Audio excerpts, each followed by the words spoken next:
And we are live. Welcome, Andrew. And Woohoo! oh no, your name's not Icy, or is it Isaac, yeah. Isaac? Oh, that makes so much sense. Hey guys, how's it going? With 2 A's. All good. Yeah. Yeah. Welcome to Blockchain Gaming News, everybody. We're going to do about a monthly recap of some of the more interesting stuff we find. Maybe a rundown on the conferences we've been to or are going to. Just general blockchain gaming stuff. We're from blockchaingaming.com. We got a forum going there, and we're working on some other stuff for the near future. So I'm Alex, Doge Preacher on Twitter, and I'll let my friends introduce themselves. Andrew here. Just got back from the summit, so I'm tired, still in bed. My flight was delayed multiple hours. Yeah, and Isaac here. The third person. He designs our website. Awesome. Before I started, I would say the summit you were talking about. So Andrew just got back from the Blockchain Game Summit in France, which was like at a fancy museum, I believe. And It was. yeah, like I looked at the venue beforehand, and I was like, "What is this building?" It's like very oddly shapen, and it's a museum. Yeah, the confluence of, it's not the merger of two rivers. There was a boat cruise at the end. That was kind of cool. Well, yeah, I saw some pictures. I think you posted a video about it, right? Yeah, I posted videos of the cruise and a couple other things to our Telegram and our Twitter and stuff. Yeah, it was pretty fancy overall. Lots of champagne and wine and cool stuff. I thought it was funny they had a cruise because everyone's doing a cruise right now. It was like the summer of the crypto cruise. There was a couple big ones, and then there was a bunch of like random. Like there was even one in Vancouver, like just a tiny one. Oh yeah. No, generally the whole summit went very well. The only one comment I had, which is a comment to every conference, because they all do this. How come the party is not at the end? How come we do a thing where like the cruise or late night party is on the first night, and then on the second night we start again at 9 a.m.? Oh, because everyone has to leave. I guess so. Yeah, half the people don't make it to the party that way. Huh. Is that why? Yeah, there's always people. There's always people that are like leaving, taking their talk, and just running after. Yeah. Usually, you do attend the events, and then on the last day, you would just take a flight on the last flight or something. Yeah, but what people don't know is the best thing to do at a conference is stay like 2 extra days.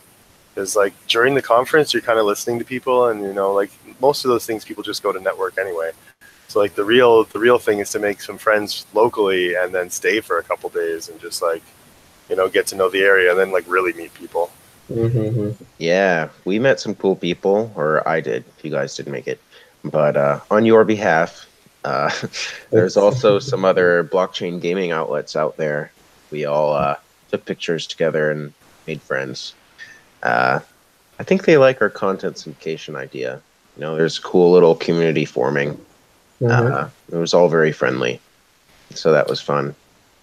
Yeah, the one question I've been having is, so Ubisoft was one of the big sponsors. Did they bring anything cool?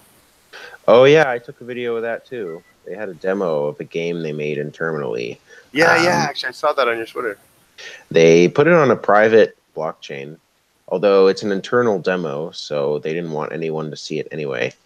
So that's kind of makes sense actually. Yeah, it was pretty cool because you could actually play it. It was up there on the screen. So there was a lot of stuff at the conference that felt more professional in like the way you would expect from an existing video game conference of some level of size or professionalism. And my talk went over well, thankfully. I was super tired or battling health problems, kind of sick. But I just chugged coffee and went for it. I did raise eyebrows at one point because I made a joke about burning down Everdreamsoft's office. But, I was illustrating a point about the value of true ownership. I said something like, if I went to their office and burned it down and kicked their server over, you would still have your cards. That's how beautiful the blockchain gaming is. And they're like, yeah, and they're like, please don't do that.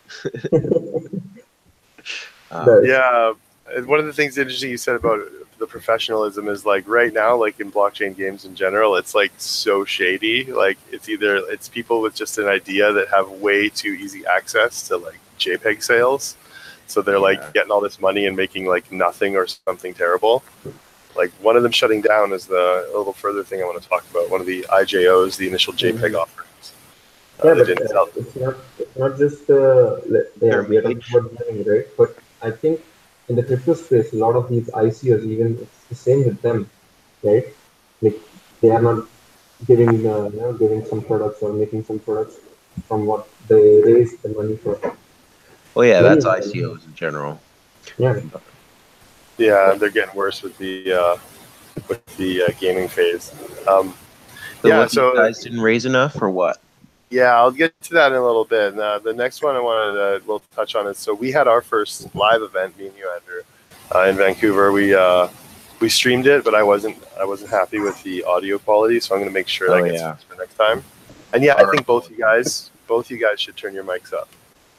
I should just say that now and not pretend like I'm trying to avoid the topic. But yeah, we had our first one. So basically, our little schedule with this YouTube content is going to be every 2 weeks we're going to do a news, and then alternating 2 weeks, or every 4 weeks we're going to do news, and then the alternating, 2 week in the middle. Yeah. So once a month news, and once a month a live show from our hackspace downtown. We're basically just we drew a really good crowd. Like 15 people came to our random blockchain gaming meetup, and 8 of them had our space before. And like usually we don't get too many new people. Like everyone just like sees our meetups and they know us. We got like this cool little underground place, blockchain place just in the middle of downtown, and we had like 15 people. 8 of them had never been there, and like none of them had played a blockchain game. Like they hadn't even tried anything, so they were just interested. So it's like it's good to see the content like draws people in. We'll make sure the video quality is better next time. We Audio also had quality. That's the one. And also we intended to put the mobile game on the broadcast, right? Originally, but we had a lot of drama in the space that we won't go into. Yeah, not yet.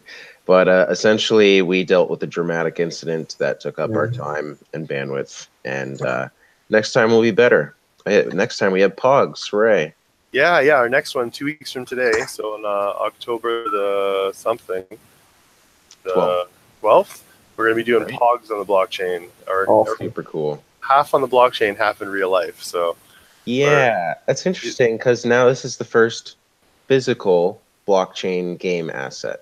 Yeah, so far. And I'm sure there's many more to come, but he just posted that he got them in a board game shop in his town. Oh, cool.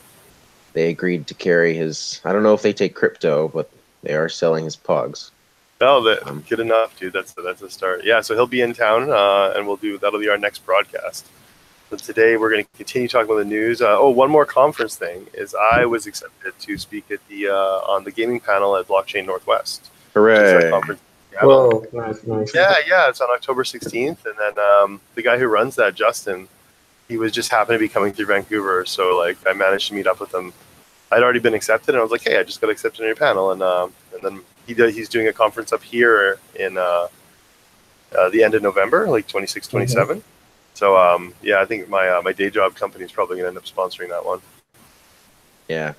That's super cool, man. Yeah.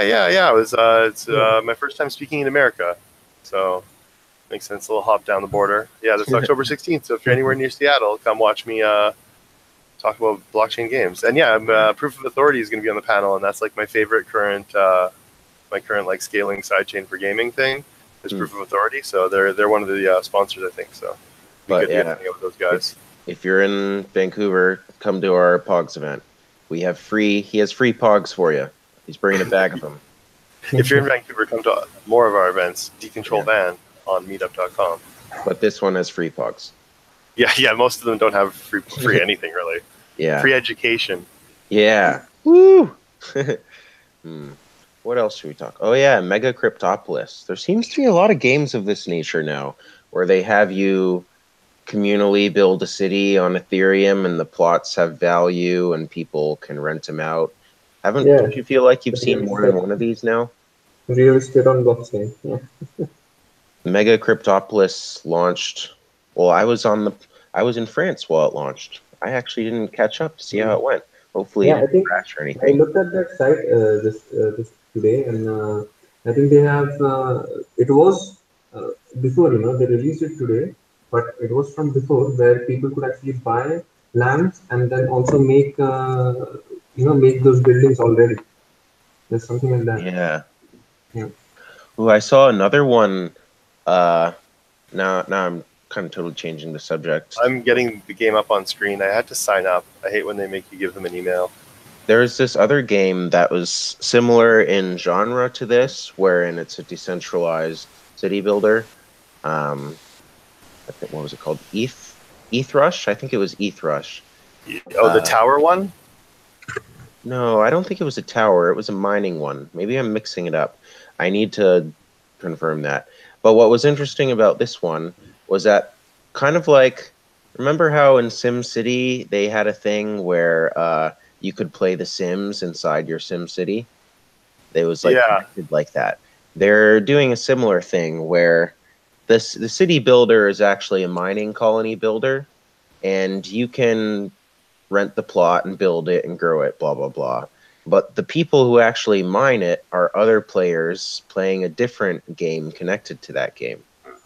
A mobile version. That's this one or the other one? The other one. Yeah, this one I think is a much more simplistic view. So like let's play right now. I got my screen sharing. All these plots of land are sold. From what I remember, because I looked into this game like 2 months ago, I do like that they didn't. I don't think they started selling stuff before now. Or no, hold on. I gotta present to everyone. Yeah, so I don't think they started selling stuff in the game before now. So they might have just gone online. And how it works is when you buy like one plot of land, like say I bought this one, the ones next to it would go up in value. Mm-hmm. Yeah. And then like I think they might even pay back. Just like Vancouver. Yeah, just like everywhere. I think I don't know the gameplay element, so I don't want to overly comment on it, but like let's see how much this land costs. Let's buy this. It costs 2 friggin' ether. Jeez. Whoa. Like So does this one. This one costs 2.6. This one costs or was it? Yeah, it's a land token. So that's like plus like what's the gas like? Let's like click on the transaction. Okay, well the site's kind of there you go. This is 2.6 ether for this piece of land. And then if we buy it, I assume you got to mint it. The buy button's not working. There it goes. Yeah, it's like $500. And they it's 670,000 gas, which is like could be worse. So it's just minting you a token. Mm-hmm. It's just minting you a token, and they're like, okay, so let's go to the new district. Yeah, and it's all just so this one's got nothing around it. That's what you want to hit. You're like this piece of land. This is only 0.16 ether. Should I buy it? Seems like a good deal. Yeah. Okay, yeah. So this one's got 2 touching. It's 0.07 ether. Yeah, I don't know the scaling system. I think you just. Mm-hmm. I feel like I'm going to end up buying some of these later. Right? I was reading it. You can literally also buy districts, the whole district. Yeah, some of them are cheap, 0.09. I just realized how Ponzi-like real estate is. We buy this plot of land hoping other people will jump in by buying a nearby plot of land.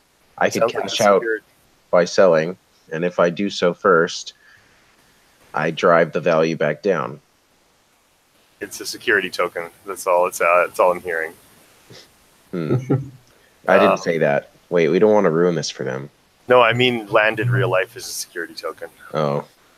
It's all the same crap there. That's for the rules. It's all tokens, but yeah, I don't know how much you're gonna have to spend to build an area land, or I think this game might be. I don't want to say for sure, like giant, like micro Ponzi's and bigger Ponzi's built on, but like just all Ether gaming, like all the good ones. Like it's all about money flipping, right? Like, well, yeah, it costs money to play, so you have to be able to get money back.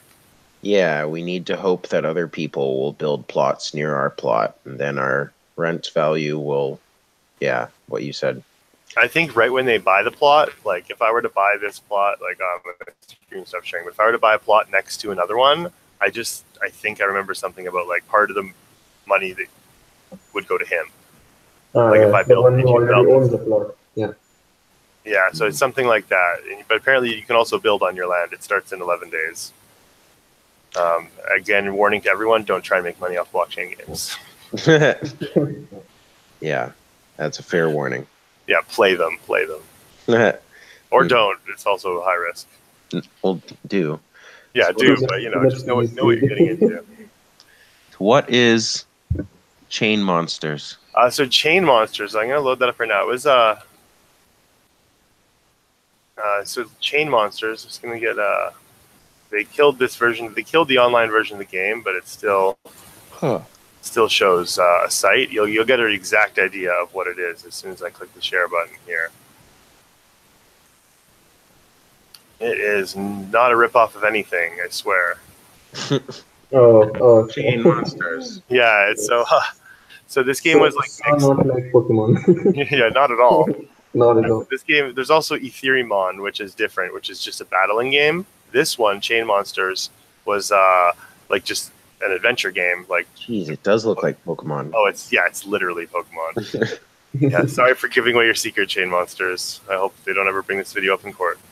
Yeah, the Pokemon Company is savage as well, from what I understand about like going after people. Really? Yeah, they're like Nintendo level, even though they're not Nintendo. But yeah, so this game they're on mobile now, and they're still actually, they're still actually building. They stopped the web version. They I think they are currently either, I believe, in beta. You still have to, your account is a token. I think when you capture, you'd probably have to do transactions. But I believe one of the things was they minimized transactions in this game a lot, as opposed to some games where it's like the chain is amazing, just put it all on chain. Like how so?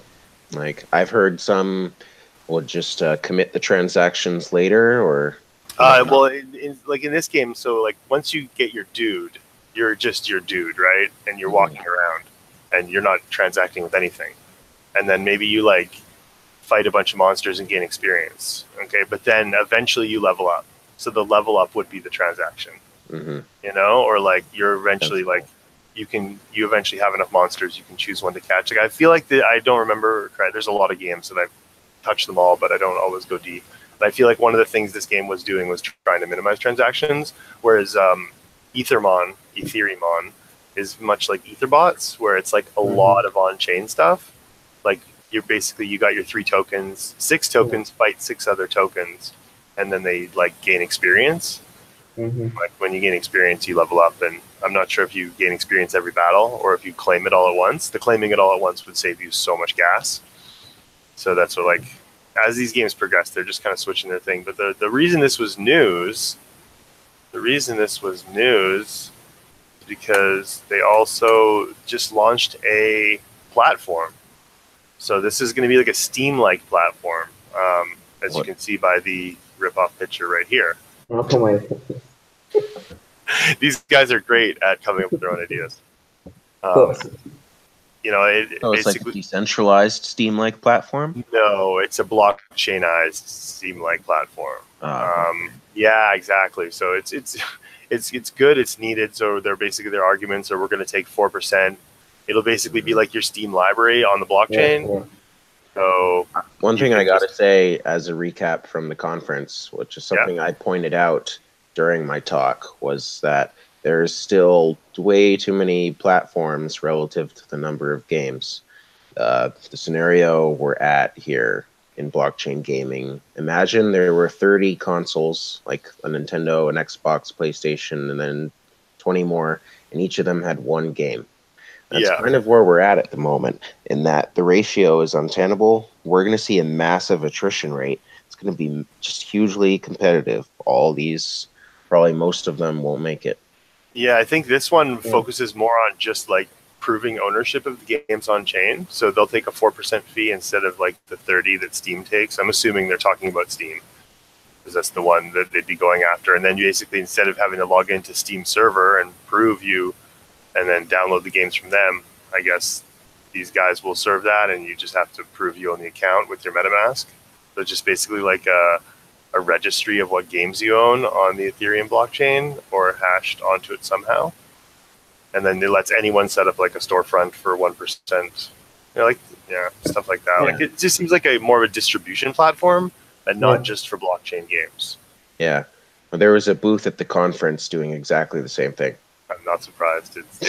Well, because this is kind of the low-hanging fruit, right? Like, not to rag on these guys who are actually, no, of course, they're building, but this is the low-hanging fruit. Like, what does the old world do that we could do, leveraging the blockchain and save a bunch of money, so much that we can offer 80% discounts and still make a profit?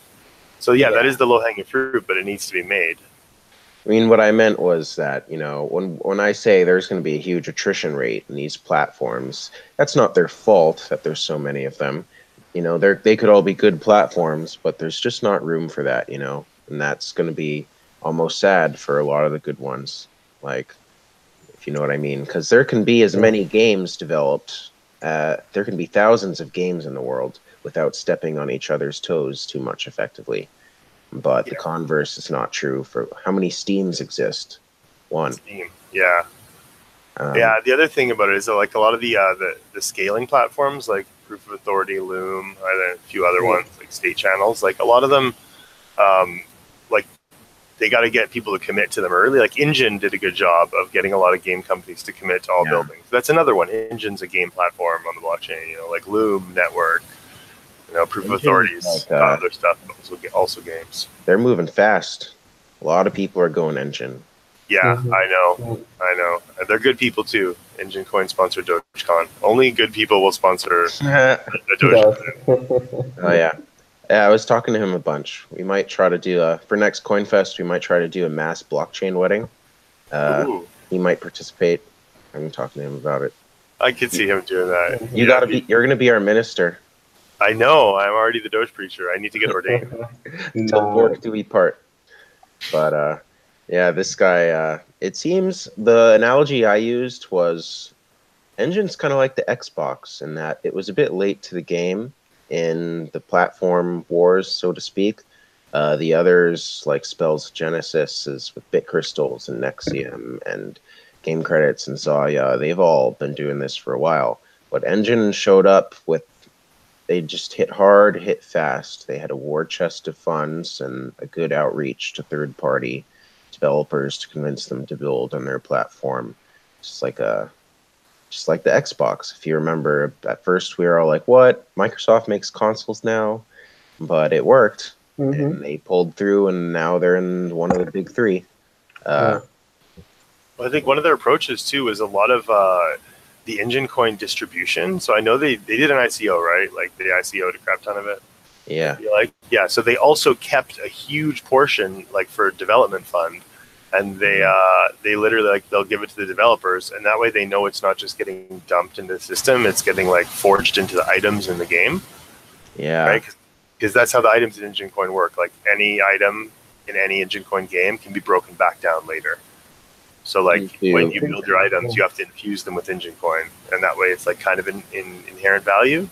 And then later you'll have to, if the game ever breaks or becomes garbage, or the item ever gets outdated or whatever, you can, as a user, just get rid of it.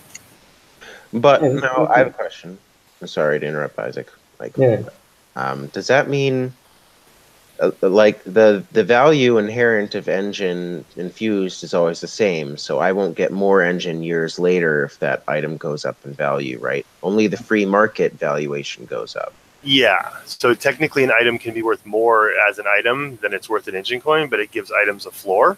And also it's not 100% return. The developer can choose, I think it's, there's basically three. There's how much goes back to the developer, how much goes back to the player. I think you have to get a minimum give 50% back to the player. You can choose to have it more though. So their burn value or something like that. Like you can choose what it is as a developer when you make the item, but it's all public information. Very interesting. I'm thinking, I also liked their idea for that new token standard they're coming up with. I talked to him about that. The idea being 1155. Yeah, that one. He gave a presentation about it at the conference, and I basically it's going to save gas fees. It's when we have tokens of different standards that we want to trade one for another. It becomes complicated. And also, if we want to trade more than one item with another person at a time, that becomes complicated. The new token standard makes both of those things a one action thing. Okay. By lumping them all together. So, like, from a Dex standpoint, that's pretty valuable, right?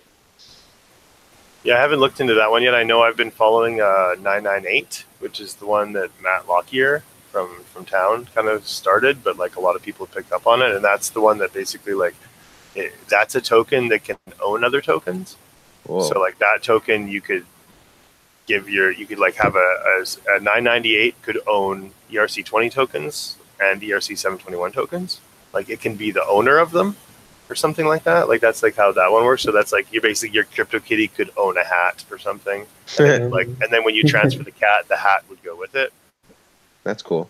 Yeah. It's that makes it a lot of possibilities. Yes, indeed. Well, that makes sense because like a character can have an item. Yeah, exactly. Yeah. Yeah, or I could infuse my sword with a gem that gives it lightning damage or something. Yeah. Like and then you could take it out after. You could sell the power up. Like you have the lightning gem could power up any of the items in your game. They could all be ownable. Like and then these tokens itself can also have values. So that makes the whole item more valuable in a sense. It says you got 9 lives on Engine. Yeah. That's one of the ones. Mention a bit actually. Let's do Aethermage first. Oh, okay. I'm just going down the list. Yeah. So we got Aethermage. I'm gonna share that. We can all do a little rip because this is what Aethermage looks like now. So this is a game I don't know if I ever bought any of the cards for it. Apparently I didn't because there's so many card games. Yeah, but this one is no longer here. Pre-sale unsuccessful. Development discontinued.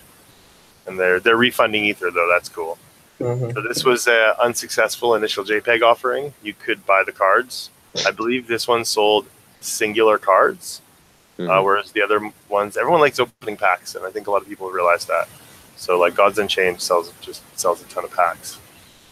And they got a decent art team for sure, and like it seems like they know what they're doing. But yeah, this one did not make it. So Aethermage, rest in peace. You will probably never be seen again. Sad. Sad times. Yeah, you got to go over the RIPs when you do the news. These JPEGs. You're gonna have a JPEG of the offering of the month now. What? So I think last time we talked, I hadn't got EOS Knights working yet.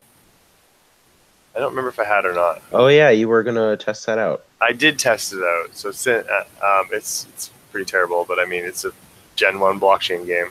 Yeah. So I just want to quickly talk about like the differences for gaming EOS Ethereum and say that EOS Knights already released. So it's been mobile only, or no, it's been web only, but the game is literally played on a picture of a phone. I'm going to share the screen just so you see what the pain I've had to deal with in the last little while. What? The game is played on a picture of a phone on your browser, like this. Why? And like you can't scroll up and down with the mouse wheel. You have to like click as if it was your finger and like drag it up, because they were focusing on mobile development. So if you go here, you can actually download it in the Google Play Store. And you know, it's pretty much the first and only EOS game still. But and they do a lot more on chain than with Ethereum because there's no work behind it. It's just we take turns verifying blocks. So basically, like you can just play forever on chain, seemingly, as long as you have enough RAM staked. So with like EOS, like to do stuff on EOS network, you have to stake your EOS as like RAM, CPU, and bandwidth. I'm not versed enough to know the difference. I just know that as I spammed all the buttons, eventually it kept telling me that I needed to stake more RAM. So I did. And then I played a bunch more, and then it told me it again. So I did it again. And once I had enough staked, it has never asked me to do anything like that again. So I feel like right now I got like 5 or something EOS like staked against the network, and that gives me 5 EOS worth of RAM to use in some fixed period of time before it resets. Like I don't know how it works well enough, but you know, I kept playing and it didn't ask me to stake more. So yeah. What, it scales better basically? Oh yeah, infinitely. But So what's your feeling about it in comparison to Ethereum overall? Is it more centralized or? Yeah, yes and no. I am not a fan of proof of stake in general. So when people rag on me for trying out EOS stuff, I'm just like, yeah, but I play Ethereum games, and I try to like just trollishly compare them. Like, you know, I'm still like I'm a Dogecoin maximalist, you know. So that's a Bitcoin maximalist with an Ethereum mindset, you know, like someone who likes to have fun but still thinks Bitcoin is the best.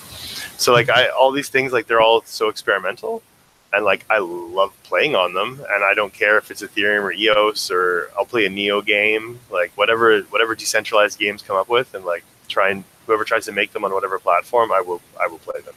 Like, did you just turn your video off? Me? I don't know. I just saw a message that said blockchain gaming is no longer presenting. Oh no, presenting was me screen sharing. Oh, okay. I was just sorry. I wanted to come back while I ragged on EOS and Ethereum equally. Like, I mean, Ethereum's got the devs, Ethereum's got the community, Ethereum's got like literally like ETH-focused conferences in like every major city in the world. There's so much been done. EOS has just launched, so we'll see. I don't really expect it to take over. I think I was suspicious just because it felt a bit like a hostile takeover. Like, why do that when you could invest in building a second layer solution on top of Ethereum? But Ethereum people could have done that on top of Bitcoin, and they didn't. Okay, true. Yeah, actually, really, with that, there was changes made to like kind of prevent it, but still. Like, all right, fine. It was early days, and they were going to use Opportune. That's the whole point. In everyone wants to do. Well, no, they couldn't have done that on top of Bitcoin, could they? I mean, anyway, people are doing. You can run Solidity contracts through second layer Bitcoin right now. I think are very close through Rootstock. And I think it's just that one, RSK. Yes. Yeah, RSK, but it's still like we've been waiting for RSK for like so many years, right? So like, and I think originally Vitalik was going to use the op return, where it lets you basically hide like 160 bytes of data in a transaction. You just pay for it, and people were like, "Don't bloat my blockchain, bro." Oh yeah, which is a dumb argument because so they kind of wanted him to go elsewhere. Yeah, he was originally planning on, I think. So sorry for misrepresenting Vitalik. Yeah, I have. Well, that's not their fault then. That's like but then it goes to the next layer, like Ethereum. I don't agree with 15-second block times on proof of work. Like, I think that's too short. Like, paying out for uncles, like no monetary policy. Like, they literally reduced the Ethereum reward from 3 to 2 per block, and like a phone call. And it was just kind of because everyone was like sick of where it was and the price, and they was literally pressured by the fact that the price was going down. Like, and there was all this pressure to reduce the reward, and it's like they're taking reactive monetary actions, like a central bank. Yeah, they're not like that exactly. They got a lot of good intentioned people. Yeah, but at the same time, like, and I also don't agree with because I don't agree with proof of stake in general. Like, we'll see. What's wrong with proof of stake? I'm pretty neutral. It's just I just see it as like proof of work being so much better. Like, there's such a huge attack cost. Like, the attack cost of proof of work is owning the equipment to overpower half the network. That's a huge cost. The attack cost of proof of stake is literally like just technical, zero. Like, once you have enough coins, like or the opportunity cost. So like whatever the difference is. So once you own the equipment with Bitcoin, is the same thing as owning the staking coins on Ethereum, say. But with Bitcoin, you have to stop mining Bitcoin to attack it. You have to mine a separate chain. You have to stop mining Bitcoin. You have to give up your reward, give up that opportunity to make that Bitcoin on your hashes, and try and attack instead. So you have this like, huge sunk cost. Like, you're just giving up money as soon as you turn away. With proof of stake, at any point in time in the chain, you can continue on the chain and just start your attack chain. Like, you know, you basically get unlimited tries to attack it. And well, they're like, you know, great minds have been planning around possible attacks, and like, well, you know, like you can't, once you unstake your coins, like, you know, all the older blocks can never be rewritten, is I think one of the ways they're going right now. So like, basically in your staking period was 400 blocks, like, or something. At the end of 400 blocks, like, you'd have to wait another 400 to unstake your coins. So that way, and the blockchain will only ever be able to be re-rolled back like 399 blocks kind of thing. That's like a super overly simplistic view of it. So that's like one of the ways they're dealing with that problem. But I just don't like that the attack cost is free. Like, once you have the coins, you just attack it. The consequences are not. Because if you succeed in destroying the network, all of the coins you use to do so become worthless. Yeah, technically, it might not be to destroy the network. It might be to fork the consensus over, like, Bitcoin SegWit 2x. Like, you would dump your coins if that happened, wouldn't you? You don't know the motivation of the attacker. They might want to kill the network. That might be their goal. Like, state-sponsored attacker trying Illuminati coming after my. Oh my god, I got to say this. My kid told me yesterday on the way home from school that the Illuminati is taking over her school, and her friend is doing research. I'm so proud, dude. That's Nice. Yeah, the Illuminati's taking over my kid's school. She's got the evidence. They're doing research. Yeah. great. Well, but I mean, in general, you would also you would need 50% of the coins, right, to do that to proof of stake to attack it in such a fashion, or control over 50%. Like, I don't know exactly how the implementation is going to work. In the process of buying so many coins, I would start driving up the value, and that would be very expensive. But anyway, a lot of these problems a lot of the problems I have with it are like solved. Like, the other one was like, oh, no one wants to keep their coins online, and then like, okay, well, you just sign, and it's gonna. Okay, here's my fun one. One last thing. So, delegated proof of stake with EOS is 21 block producers, right? And they take turns, like, mining blocks, and they just go in order, like a random order. And they just basically, they all have their own economic interests. So those are the block producers. With proof of stake, or say with Bitcoin right now, or even Ethereum, there's not that many, there's not even 21 mining pools with like 1% of the hash power. So there's already like less people producing the blocks. And then if you go to proof of stake in Ethereum, you're going to have like, it's going to end up being everyone sends their staking vote to a staking pool, and they're all going to delegate their stake in just a more decentralized fashion. So they're like pretty similar in a lot of ways. And I don't see the reason for all the hate. Probably because some people own mining equipment. Yeah. Oh yeah, that's going to be huge hit for people. Yeah. Or some people own Ethereum and want it to succeed. And the Ethereum people are always talking about the flippening and stuff. They're always trying to come after us. It's like just how it is. Like, and then they like hate on EOS so much. And then there is Ripple. Yeah. Oh my gosh, dude. Oh man. Ripple passed Ethereum the other week. That is so sad. Oh, that was a sad day. Sad day. Okay, next topic is more crypto games going Kickstarter. So. Oh yeah, what was up with that? So Loom is making Zombie Battleground, is by the same people doing Loom, and Zombie Battleground is a card game that was literally Kickstarted. I couldn't even get a beta key. I know someone who has one because they backed it, Boris, and he said he'd give it to me if he can. So that happened already, and they're still in beta. They're going to come out soon, and I guess the cards will be tradable and on-chain. But they literally like funded their game through Kickstarter, which is like such a weird, way to go back. After all this, like they take a fund, Kickstarter takes a bit, and then Nine Lives Arena, the new one for Engine, which is going to be, I believe, like a 1v1 duel game. Like if it's like League of Legends, but you only get one guy or something, or like like a one-on-one duel in WoW, maybe. Like I think it's like that. They're also doing a Kickstarter, and I just wonder what you guys thought about like the fact that now we're getting Kickstarters instead of like I think possibly doing it for regulatory reasons. And reputation perhaps, because like the reputation of ICOs has gone so drastically down. I don't know. Maybe. Yeah, it makes them look more legit actually in a weird way. Because these things, Kickstarters and crowdfunding has been there and it has worked, right? So that already sets a reputation that going this way could then probably get them more proper funding and or let's say support already. Yeah, and it also makes it so they're not basically coming after the people who are sitting on coins and being like, hey guys, give us your coins. It's a great idea. Yeah, it's because Kickstarter often does things that if we had done that as an ICO would have been called a security, but when done it through Kickstarter, it's not called a security. Suddenly it's called, what is it called? Backing? A backing. Utility? Crowdfunding. I don't know. So that's kind of interesting to me that you can do essentially the same exact thing, but if you do it with Kickstarter, it's fine. But if you do it on like some ICO hub, then it's a security and that's not fine. It feels like, to me, that feels kind of arbitrary. But I guess that's what government's about. Yeah, so, but it's all. Yeah, anarchist joke in there. Yeah, I did want to think if we have anything else. I got an ending segment for us that I want us to do every time. It's called the IJO of the month. So who's like selling the best JPEGs? You know, like who's charging the most? Like who's doing like. I don't know if I want them to be good or bad. I haven't decided that yet. I just want to. I'm going to give you guys two choices. Okay. You have to tell me your favorite IJO. I was going to just give an award.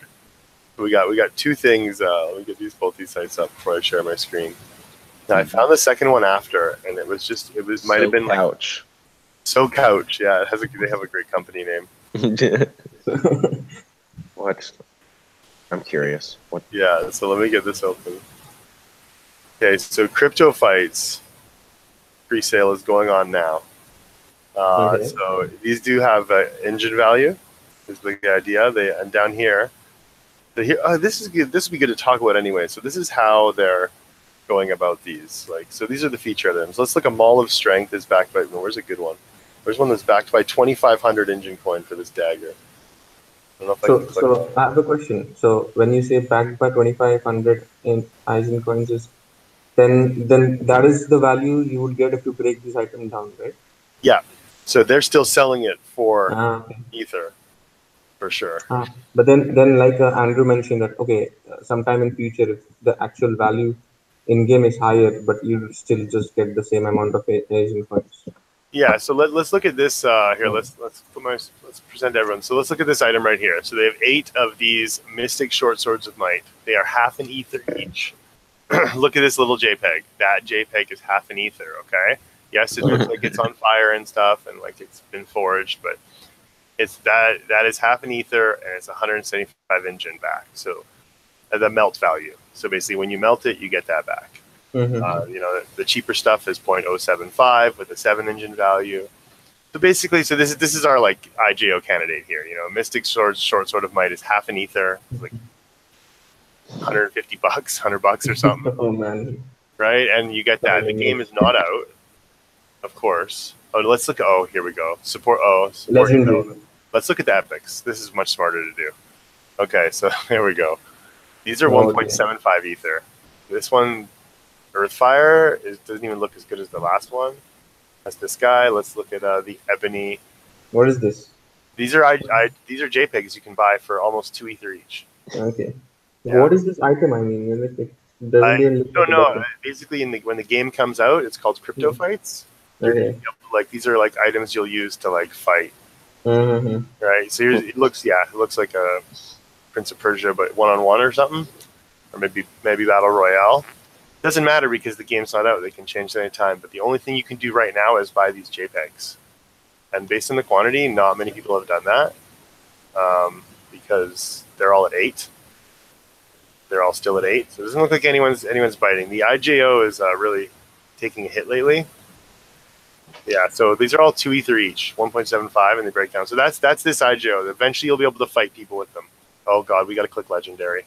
Oh. 2.5 Ether. There's 5 items. There are interesting consequences and implications to the whole pointing out that we're really selling JPEGs. Like, one of them is copyright based. Like, we keep sharing these tokens in each other's games, and the idea is you don't even need a game developer's permission to use their game token in your game. Oh, that's what. Sorry, I have to say, because you said that. That was what these guys, as like one of their pitches. The reason I found this, I think there was an article like these guys are putting their items out for everyone, like as if they were doing it, like as if it wasn't like you can use their JPEG. You mean? Yeah, you can use it in their game. Like, and they made it seem like they were doing this gesture. It was either this or So Couch. I don't remember which one it was. I think it was these guys. That's what I mean. Because some of them might be like, you can use our token, but no, our JPEG is copywritten. Oh, that's a good point. I was actually mocking them before. Because you're like, you don't need permission, right? You can just use any items you want. But yeah, technically sharing your art too. Yeah, so that might be an issue where you don't. I mean, having the item is permissionless. You can't. One developer can't stop another developer from using the item in their game, but they can sue them for using the JPEG. Is what which is funny because I know we touched on it last week. The CryptoKitties kitty license or whatever, it does not give you ownership of the art, but it lets you use it if you're the owner of it. So like under the CryptoKitties license, if you brought your item to my game, you would be able to use I would be able to use the JPEG to display on your character because it's yours up to a certain value. Like it got a little tricky. The license is apparently being revised, so that's one option. The other one is SoCouch. So these guys, let me find the part. Ember Sword is the actual game. It's the modern tokenized MMO. They have a huge white paper. They got a huge team at SoCouch. They are doing a token sale for the game. The token sale has a private token sale for some of the funds. They are doing a 30% bonus if you're in the token sale. Their white paper goes into very much detail about how it's definitely not a security token. It literally, like, right away, which, sorry guys, it doesn't work that way. You don't just get to explain it. Like, they're pre-selling tokens. There's no game, and then you're going to be able to use those tokens to buy. There's another token in the game. So they're releasing an ERC 20 now, and then in Q2 of 2019, so like next April, they're releasing an ERC 721 that you can also buy. Oh man! Oh yeah, and the private sale has a 500,000 soft cap. The public sale has a 4 million soft cap. So if they don't reach 4 million, they won't even develop, and a 9.5 million hard cap. And they have their own token, their own crypto collectible cards, and land. So you know, these guys aren't even selling JPEGs right now, just tokens, but they're selling JPEG. They're selling tokens that later you can buy other tokens that will be JPEGs. I wanted to. There was just so much to these people. I don't know how good they're going to be, but their roadmap is slow. They're already overselling tokens for a game on Ethereum that's just going to waste gas transferring around. Like, yeah. So this one is. I just don't like the super pre-sale. So yeah, true land ownership. They purchase land through the blockchain, and then build and modernize experiences for other services or players to interact with. So that's kind of like Decentraland style. Like you get your land and you can build whatever you want on it. You can make your own. Everyone's doing the land thing now. Yeah, because there's a few other ones. I own a dungeon in this other dungeon game that's dead now. I was like one of the first players, and like they released a bunch of dungeons, and then they released a bunch of the highest ranked players got their own dungeons, and then you got the fees from your dungeon. Oh, cool. So, yeah, and they were transferable assets as well, which was the first time I saw that done. I think it was just CryptoDungeons.io, and it just was a terribly set up game with too many fees and died like within a month. Like most. Wow. I don't know. Anything else we haven't covered, guys? No, but I got to get your opinion. What is the who should we award the IJO of the month to? Your criteria doesn't have to be good or bad. You can actually like give it to the best one or the worst one. But each month I will bring you two options. Awesome. So we have SoCouch's 1 year in advance token sale, or we have Crypto Fights 2 Ether JPEG swords. Those are my only choices. Yeah, I'm just if it's of the month, there's just going to be two to choose from. You don't have to. You can either say which one's worse or which one's better. Well, you didn't make the couch one sound very good. Well, it's just a token sale for a game that's coming later, so it's kind of like that in that regard. Let's go with their white paper. Well, let's try and get these guys on the board. They got some JPEGs too.